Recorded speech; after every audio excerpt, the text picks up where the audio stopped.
Hello, my progeny. It is time to begin a new story. That was my John Noble impression. I think it was actually, I was going to say it was pretty good, but nah, it was kind of bad. You be the judge.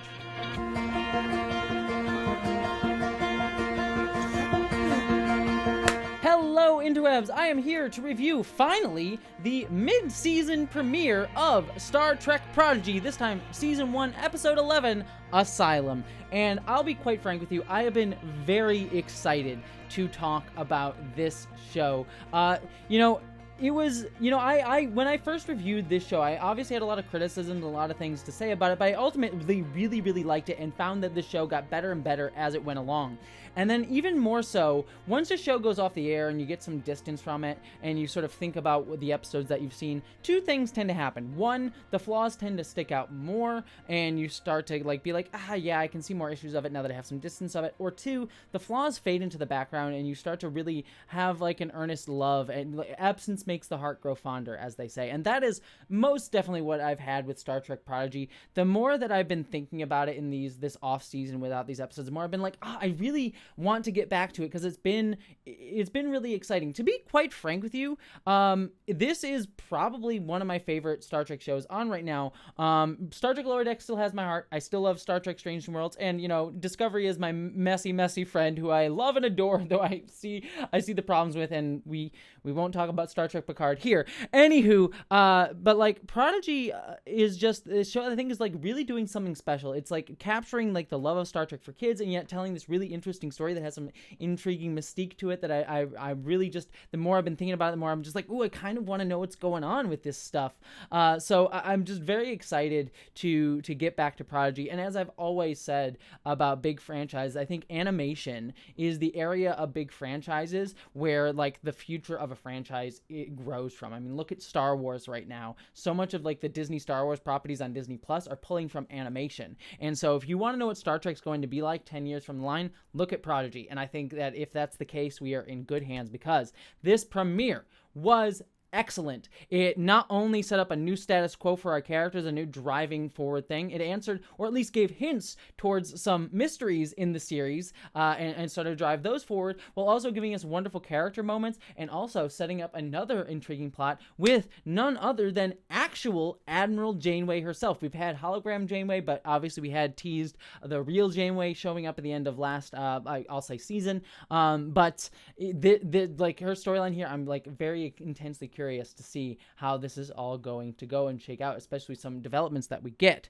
So yeah, that's my spoiler-free thoughts on this. This was a great premiere, a lot of fun, and I think it's setting up a great new arc for this season going forward. But to talk about all of it, I'm going to have to get into spoilers. So if you have not seen the episode yet, jump off here, because we're gonna dive in. And no pun intended, because our episode starts off with our crew diving into a water planet, and I loved seeing our protostar group just actually doing Starfleet missions. We had them kind of stumbling and failing at the middle part of last season doing some Starfleet-esque missions, but here they're kind of functioning as a ragtag Starfleet crew, still learning, still messing up, still not doing it the quote-unquote Starfleet way, though maybe the Captain Kirk way, but still trying to save this planet's ecosystem while also not breaking the Prime Directive. And the animation of this water planet is beautiful, by the way. The people in it were great, and so I loved them trying to save this animal without getting noticed, and sort of the crew dynamic that we're starting to get, that they become more competent, they know what they're doing, but they're still kids and messing up. I thought all of that was really wonderful. I adored when they beamed the whale thing onto the ship, that Rocktide was like, oh my god, she's pregnant, and Captain Hologram Janeway sort of beaming them down the ship was like, let's get this mother back. That was all great. One storyline that we start to get picked up here is we had Gwen at the end of last season having her memory erased by getting a glimpse of Zero in the mirror in the sort of big final battle against her father there. And I will say I'm not entirely sure how I feel about this storyline, how it wraps up in this episode, but I'll get to that when we get there. But what I do like about it is the relationship between Gwen and Zero here, where Zero's like, look, I found a way to hopefully get your memory back. I feel really bad. And like Gwen like being like, no, I understand. It's okay. I know you're working on it. And Zero being like very apologetic, being like, look, if you don't trust me, that's fine. I understand. Like I really loved their back and forth on that. I thought that aspect of their relationship was really, really great. And Gwen sort of like having these feelings about her father. She's like, no one would tell me what would happen. So I I'm not always the biggest fan of memory wipe storylines, but when there's actual pathos and character development behind it, I really, really like it. So I did enjoy these scenes, even if this type of like memory wipe storyline is not my favorite type of storyline, because there's consequences and weight to it. But then we get to the furthest out Starfleet base that the Protostar is arriving at, and I love Dahl being kind of nervous, like, what if they don't like me? What if I don't show them who I really am? And Janeway sort of inspiring him, is like, no, like they like be vulnerable with them. That's how you show them who you really are. I thought that was a really sweet message. But then we get onto the Starfleet base, and we meet our wonderful Denobulan friend here. I adore him. He was such a like a little bit of a weirdo. But so earnest about his love of Starfleet. I really, really liked him. Also, Denobulan, love my Star Trek Enterprise references, so you've already warmed my heart there. That was all wonderful, and I love all of our crew going through the scanner and sort of getting like information about their species. Like he's like, oh yeah, Zero, if I look at you, I'll get my memory erased. And Rock Talk is just like, oh, you wanna be a rock star? He's like, I wanna be a scientist. That was adorable. We get our Tellarite friend coming in and saying like, oh, I'm royalty in the Federation. Like that would be how he would take that. But then we get a couple other things. Gwen says that my species won't be in your database, which it obviously isn't, because we know that as we learned at the end of last season, her species doesn't encounter the Federation until in the future, because of the time travel mumbo jumbo. And then we also have Dahl getting scanned, and this starts to propel forward our mystery, because Dahl has been wanting to know who his family is and what his species is, and Starfleet seems to have the answer. So they're setting up the mystery that Starfleet might have the information that he needs, and so the fact that we might see them at odds with Starfleet in this season, as we'll talk about in just a minute, sort of sets up an interesting conflict with him, like wanting to prove himself to Starfleet, wanting to get information from Starfleet because they have answers about him and that he's important for some reason or another to Starfleet Command, which I'm very curious about seeing what that's going to be. But also we might be at odds because of the storyline with Janeway that we have going on. So curiouser and curious. Oh, one other thing too, we got the reveal of what Murph is. This is sort of a big fandom thing. I had my bets on the Slime Devil, which is something referenced back in Star Trek the original series, but we get to learn that Murph is actually a melanoid slime worm, which a lot of fans were trying to figure out what Murph actually was, because one of the writers of Prodigy said that it was like a deep cut that they were excited to pay off. So we get the reveal there, which the slime worm was referenced, I forget the name of the episode, but it was way back in Star Trek The Next Generation, the episode where Wesley Crusher was trying to do the entrance exam to enter Starfleet, where he fails. But one of the other people in the entrance exam calls them someone else to insultingly a melanoid slime worm. So that is a deep cut of a reference there that they're pulling from for what Murph is, which I love. So that's a fun little Easter egg for people. Thought that was cool. Yeah. Oh, also, Murph plushies. They sold them at New York City Comic Con. I want my Murph plushies, StarTrek.com. Sell me Murph plushies. You failed to get me plushies of the tardigrade. Like, why did we not get tardigrade plushies from Star Trek Discovery Season 1? Big miss on your fault. And do not miss the Star Trek Murph plushies, especially since it's clear that you have them. You made them from New York City Comic Con. I want to buy them. I will put them right here on my set. Do it for me. But then we cut to the ship connects to the Protostar, and as we learned at the end of last season, the Diviner had put a virus in the ship that was going to disable any Starfleet ship that it accesses and cause it to destroy itself. And so it's a virus. It's going to it's its own bomb, essentially. And it hooks into the starbase, and the starbase starts destroying itself, which shocks everybody. And our Denobulan friend doesn't believe them, doesn't trust them. Like, why did you do this? Which, I will say I was a little bit like thinking like, oh, his turn. He goes from earnest to like very angry very quickly.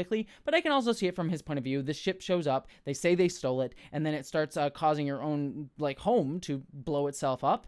Like, I get like him being angry. It makes sense, even though I'm like, oh no, he was so earnest. Though I feel bad because he's sort of like, I guess he shoots out into a pod, and I guess they don't pick him up. He's just sort of floating out there in space, and the furthest base from Starfleet. That seems kind of dangerous for him.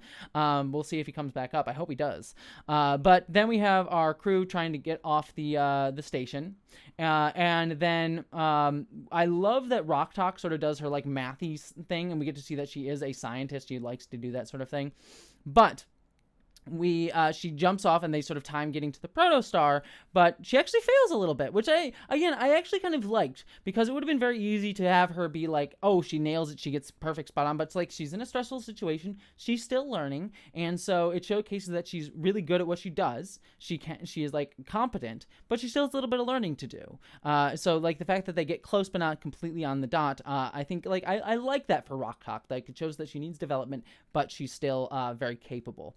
So like that moment, they get saved by the tractor beam, and then we have Gwen remembering what her father actually said. And this is where I said I had a little bit of a criticism, just because, as I said before, memory wipe storylines are not my favorite types of storylines. I always get frustrated with like memory wipes because they seem to delay a character learning information for a little while.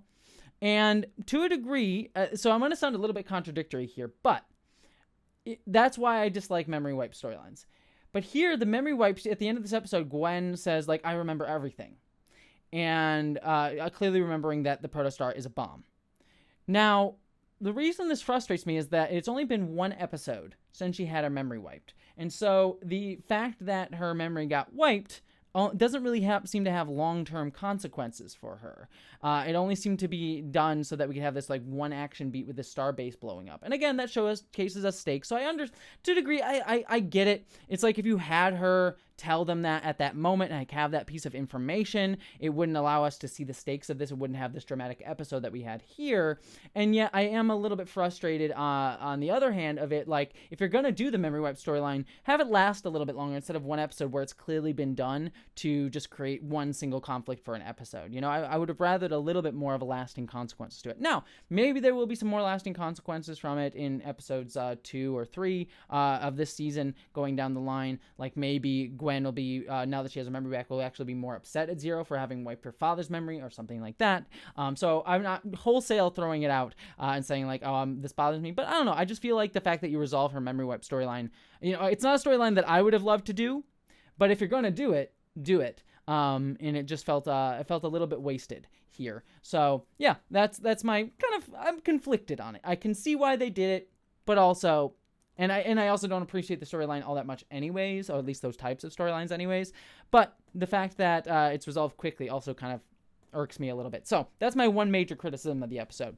But that goes over to our other storyline because we get a quick little scene with Admiral Janeway and Chakotay, which we learn eventually is a hologram of the past, where we see that Chakotay was going back into the Delta Quadrant to explore the protostar to test it out. And I love that Janeway saying, like, why would you want to go back there? We spent so much time getting out of there. And sort of them having this moment to connect. I love hearing both of Robert Beltran and Kate Mulgrew having a scene together. That was also wonderful, paying off my Star Trek Voyager fandom heart. And I'm sure we'll make the shippers of Janeway and Chakotay squeal with glee as well. They never thought they would get more fuel for that fire after Voyager, but here we are.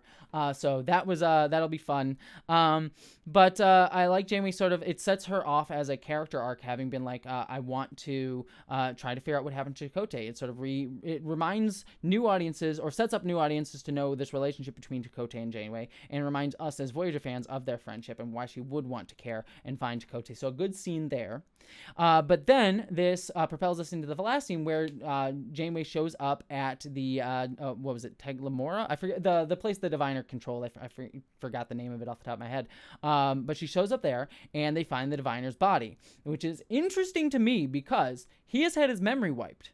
So he might end up being helpful to them, but also if he gets his memory back, he will clearly vilify the kids that stole the protostar, and he will lie about them, and he will manipulate Janeway into seeing the kids as enemies, which will be an interesting thing because it sets off Janeway against our protostar kids, which will be an interesting sort of dynamic to have Janeway versus Janeway and hologram Janeway versus our main characters. So seeing Janeway in an antagonistic role is a really cool place for her to be. She makes her a really tough antagonist, I'm sure.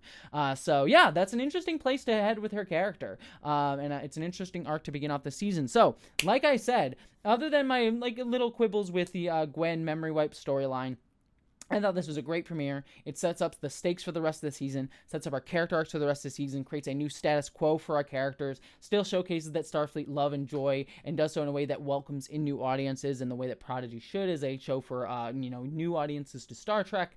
Anywho, love that. This has been a great season, or mid-season premiere, I should say.